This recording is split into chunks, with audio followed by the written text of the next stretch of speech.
Segundo Crônicas, capítulo 33. Diz assim: Manassés tinha 12 anos de idade quando começou a reinar e reinou 55 anos em Jerusalém. Fez o que era mal aos olhos do Senhor, segundo as coisas abomináveis das nações que o Senhor havia expulsado de diante dos filhos de Israel. Pois reconstruiu os lugares altos que Ezequias, seu pai, havia derrubado, levantou altares aos Baalins, fez postes da deusa Azerá, prostrou-se diante de todo o exército dos céus e o serviu. Edificou altares na casa do Senhor, a respeito da qual o Senhor tinha dito: Em Jerusalém porei o meu nome para sempre. Também edificou altares a todo o exército dos céus nos átrios da casa do Senhor. Ele queimou os seus filhos em sacrifício no vale de Ben-Inom, adivinhava pelas nuvens, era agoureiro, praticava feitiçarias e tratava com médiuns e feiticeiros. Fazia continuamente o que era mal aos olhos do Senhor para o provocar à ira. Também pôs a imagem de escultura do ídolo que tinha feito na casa de Deus, a respeito da qual Deus tinha dito a Davi e a seu filho Salomão: Neste templo e em Jerusalém, que escolhi de todas as tribos de Israel, porei o meu nome para sempre. E não removerei mais o pé de Israel da terra que destinei aos seus pais, desde que eles tenham o cuidado de fazer tudo o que lhes tenho mandado, conforme toda a lei, os estatutos e os juízos dados por meio de Moisés. Manassés de tal modo levou o povo de Judá e os moradores de Jerusalém a andarem errantes, que fizeram pior do que as nações que o Senhor tinha destruído de diante dos filhos de Israel. O Senhor falou a Manassés e ao seu povo, porém não lhe deram ouvidos. Por isso, o Senhor trouxe sobre eles os comandantes do exército do rei da Assíria, que prenderam Manassés com ganchos, amarraram-no com os correntes e o levaram para a Babilônia. Ele, angustiado, suplicou ao Senhor, seu Deus, e muito se humilhou diante do Deus de seus pais. Orou ao Senhor, e o Senhor se tornou favorável para com ele, atendeu-lhe a súplica e o fez voltar para Jerusalém, ao seu reino. Então Manassés reconheceu que o Senhor é Deus. Depois disto, Manassés construiu a muralha de fora da cidade de Davi, a oeste de Giom, no vale, e à entrada do portão dos peixes, abrangendo Ofel. Ele fez uma muralha bem alta. Também pôs chefes militares em todas as cidades fortificadas de Judá. Tirou da casa do Senhor os deuses estranhos e o ídolo, bem como todos os altares que havia construído no monte da casa do Senhor e em Jerusalém, e os lançou fora da cidade. Restaurou o altar do Senhor, sacrificou sobre ele ofertas pacíficas e de ação de graças, e ordenou a Judá que servisse o Senhor, Deus de Israel. Porém o povo ainda sacrificava nos lugares altos, mas somente ao Senhor, seu Deus. Quanto aos demais atos de Manassés, à sua oração ao seu Deus e às palavras dos videntes que lhe falaram em nome do Senhor, Deus de Israel, está tudo escrito na história dos reis de Israel.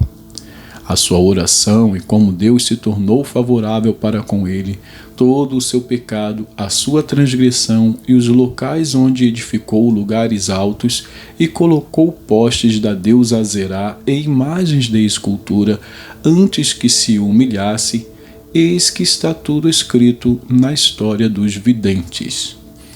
Manassés morreu e foi sepultado na sua própria casa, e Amon, seu filho, reinou em seu lugar. Amon tinha 22 anos de idade quando começou a reinar e reinou 2 anos em Jerusalém. Fez o que era mal aos olhos do Senhor, como Manassés, seu pai, havia feito. Ofereceu sacrifícios a todas as imagens de escultura que Manassés, seu pai, tinha feito e as serviu. Mas não se humilhou diante do Senhor como Manassés, seu pai, tinha se humilhado. Pelo contrário, Amon se tornou mais e mais culpável. Os seus servos conspiraram contra ele e o mataram em sua própria casa. Porém, o povo daquela terra matou todos os que conspiraram contra o rei Amon e proclamou Josias, filho de Amon, rei em seu lugar. Capítulo 34. Josias tinha 8 anos de idade quando começou a reinar e reinou 31 anos em Jerusalém. Josias fez o que era reto aos olhos do Senhor, andou nos caminhos de Davi, seu pai, e não se desviou nem para a direita, nem para a esquerda. No 8º ano de seu reinado, sendo ainda moço, Josias começou a buscar o Deus de Davi, seu pai. E no 12º ano, começou a purificar Judá e Jerusalém dos lugares altos, dos postes da deusa Azerá e das imagens de escultura e de fundição. Na presença dele, derrubaram os altares dos Baalins. Ele despedaçou os altares do incenso que estavam acima deles. Quebrou os postes da deusa Azerá e as imagens de escultura e de fundição, reduziu-os a pó e o espalhou sobre as sepulturas dos que tinham oferecido sacrifícios a esses ídolos.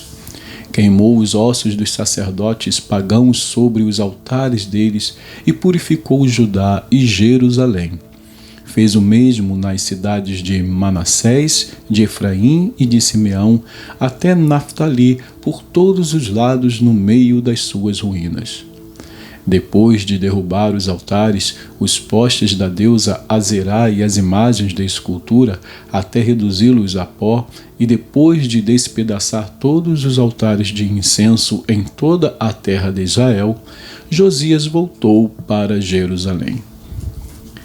No 18º ano do seu reinado, havendo já purificado a terra e o templo, Josias ordenou que Safã, filho de Azalias, Maazéias, governador da cidade, e Joá, filho de Joacás, cronista, reparassem a casa do Senhor seu Deus. Foram até o sumo sacerdote Ilquias e entregaram o dinheiro que tinha sido trazido à casa de Deus e que os levitas, guardas da porta, tinham ajuntado, dinheiro provindo das mãos de Manassés, de Efraim e de todo o resto de Israel, bem como de todo o Judá e Benjamim e dos moradores de Jerusalém. Eles o entregaram aos que dirigiam a obra e tinham a seu encargo a casa do Senhor, para que pagassem a aqueles que faziam a obra, trabalhadores na casa do Senhor, para repararem e restaurarem o templo. Deram o dinheiro aos carpinteiros e aos construtores para comprarem pedras lavradas e madeiras para as junções e para servirem de vigas para as casas que os reis de Judá deixaram cair em ruínas. Esses homens trabalharam fielmente na obra. Os superintendentes deles eram Jaate e Obadias, levitas dos filhos de Merari, bem como Zacarias e Mesulão, dos filhos dos coatitas, para supervisionar a obra. Todos os levitas peritos em instrumentos musicais eram superintendentes dos carregadores e dirigiam todos os que faziam a obra em qualquer tipo de trabalho. Outros levitas eram escrivães, oficiais e porteiros. Enquanto se tirava o dinheiro que havia sido trazido à casa do Senhor, Ilquias, o sacerdote, achou o livro da lei do Senhor, dada por meio de Moisés. Então Ilquias disse ao escrivão Safã: achei o livro da lei na casa do Senhor. Hilquias entregou o livro a Safã. Então Safã levou o livro ao rei e lhe deu relatório, dizendo: tudo o que o Senhor, ó rei, encomendou aos seus servos, eles estão fazendo. Contaram o dinheiro que estava na casa do Senhor e o entregaram nas mãos dos que dirigem a obra e dos que a executam. O escrivão Safã acrescentou: o sacerdote Hilquias me entregou um livro. E Safã leu o livro em voz alta diante do rei. Quando o rei Josias ouviu as palavras da lei, rasgou as suas roupas. Então deu ordens a Hilquias, a Aicão, filho de Safã, a Abdom, filho de Mica, a Safã, o escrivão, e a Asaías, servo do rei, dizendo: vão consultar o Senhor por mim e pelos que restaram em Israel e Judá a respeito das palavras deste livro que foi encontrado. Porque é grande o furor do Senhor que se derramou sobre nós, porque os nossos pais não guardaram a palavra do Senhor para fazerem segundo tudo o que está escrito neste livro. Então Hilquias e os enviados pelo rei foram falar com a profetisa Hulda, esposa de Salum, encarregado das vestimentas da casa do Senhor, filho de Tocate, filho de Arás. Hulda morava na parte nova da cidade, em Jerusalém. Eles lhe contaram o que havia acontecido. E ela lhes disse: assim diz o Senhor, o Deus de Israel: digam ao homem que os enviou a mim. Assim diz o Senhor: eis que trarei desgraça sobre este lugar e sobre os seus moradores, a saber, todas as maldições escritas no livro que leram diante do rei de Judá, por terem me abandonado e queimado incenso a outros deuses, para me provocarem a ira com todas as obras das suas mãos. O meu furor se derramou sobre este lugar e não se apagará. Mas ao rei de Judá, que os enviou para consultar o Senhor, digam o seguinte: assim diz o Senhor, o Deus de Israel, a respeito das palavras que você ouviu. Visto que o seu coração se enterneceu e você se humilhou diante de Deus, quando ouviu as ameaças que ele fez contra este lugar e contra os seus moradores, e se humilhou diante de mim, rasgou as suas roupas e chorou diante de mim, também eu ouvi a sua oração, diz o Senhor. Deixarei que você morra e seja sepultado em paz, e os seus olhos não verão todo o mal que trarei sobre este lugar e sobre os seus moradores. Então eles levaram esta resposta ao rei. Então o rei deu ordem, e todos os anciãos de Judá e de Jerusalém se ajuntaram. O rei subiu à casa do Senhor, e com ele foram todos os homens de Judá, os moradores de Jerusalém, os sacerdotes, os levitas e todo o povo, desde o maior até o menor. E o rei leu diante deles todas as palavras do livro da aliança que havia sido encontrado na casa do Senhor. O rei se pôs em pé no seu lugar e fez aliança diante do Senhor para o seguir, guardar os seus mandamentos, os seus testemunhos e os seus estatutos de todo o seu coração e de toda a sua alma, cumprindo as palavras da aliança que estavam escritas naquele livro.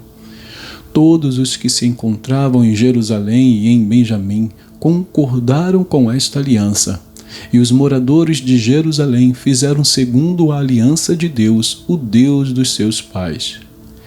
Josias tirou todas as abominações de todas as terras que eram dos filhos de Israel e obrigou todos os que estavam em Israel a servir o Senhor, seu Deus.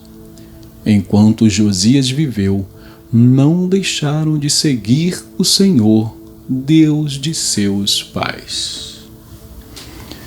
Vamos então ao profeta Miqueias. Miqueias, capítulo 2. Diz assim: ai daqueles que, ainda no seu leito, imaginam a iniquidade e planejam o mal. Ao amanhecer, eles o praticam, porque têm poder para tanto. Cobiçam campos e se apossam deles, cobiçam casas e as tomam. Assim, fazem violência a um homem e à sua casa, a uma pessoa e à sua herança. Portanto, assim diz o Senhor: eis que estou forjando uma calamidade contra esta família, da qual vocês não livrarão o seu pescoço. Vocês não andarão mais de cabeça erguida, porque será um tempo de calamidade.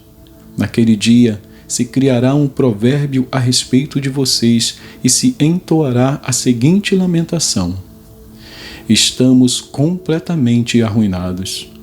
A porção do meu povo, Deus a trocou. Como ele tirou o que era nosso, entregou os nossos campos aos rebeldes. Portanto, na congregação do Senhor, quando a terra for dividida por sorteio, vocês não receberão nenhuma parte dela. Eles dizem: não profetizem. Não profetizem tais coisas, porque a desgraça não cairá sobre nós. Tais coisas anunciadas não alcançarão a casa de Jacó. Estaria o Espírito do Senhor irritado? Será que ele agiria assim? De fato, as minhas palavras fazem o bem ao que anda retamente. Mas, há pouco, o meu povo se levantou como um inimigo. Além da roupa, vocês arrancam a capa daqueles que passam seguros sem pensar em guerra. Vocês expulsam do seu lar querido as mulheres de meu povo. Dos filhinhos delas vocês tiram a minha glória para sempre. Levantem-se e vão embora, porque este não é lugar de descanso. Vão embora por causa da impureza que traz destruição, sim, destruição enorme. Se alguém, seguindo o vento e a falsidade, inventar uma mentira do tipo: eu lhes profetizarei a respeito de vinho e de bebida forte, esse tal será o profeta deste povo. Certamente eu ajuntarei todos vocês, casa de Jacó. Certamente congregarei o remanescente de Israel. Eu os porei todos juntos, como ovelhas no aprisco, como rebanho no meio de sua pastagem. Farão muito barulho por causa da multidão de pessoas. Diante deles virá o que abre caminho. Eles abrirão caminho, entrarão pelo portão e sairão por ele. E o seu rei irá adiante deles. Sim, o Senhor irá à frente deles.